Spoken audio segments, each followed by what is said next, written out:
Kwa mujibu wa ripoti za vyombo vya habari vya ndani nchini Afrika Kusini, wanafunzi 11 wa shule wamefariki dunia baada ya basi dogo la shule kugongana na lori katika mji uliopo kusini mwa Johannesburg.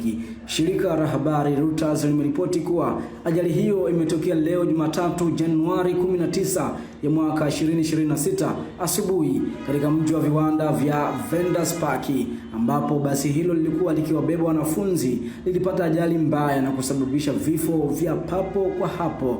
Wanafunzi wengine 5 wamejeruhiwa vibaya na hali zao zimeripotiwa kuwa mahututi, huku shirika la utangazaji la umma la Afrika Kusini SABC limelisema majeruhi hao walikuwa wakikimbizwa hospitalini kwa ajili ya matibabu ya dharura.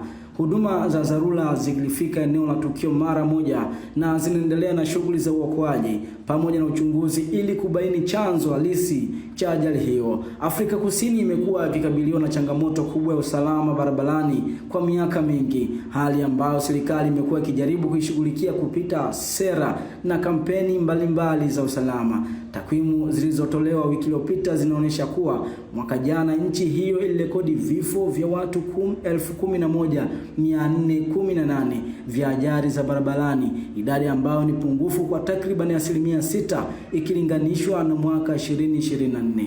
Wizara ya uchukuzi imesema kuwa uzembe barabarani, ikiwemo mwendo kasi na uendeshaji wa magari baada ya kunywa pombe, ni miongoni mwa sababu kuu za vifo vingi vinavyotokana na ajali hiyo. Wiki iliyopita waziri wa uchukuzi Barbara Grisi alisema umefika wakati wa kubadilisha sheria za usalama barabarani kwa kuondoa kiwango cha sasa cha pombe kinachoruhusiwa kwa madereva na badala yake kuanzisha sera ya kutovumilia kabisa unywaji wa pombe wakati wa kuendesha magari.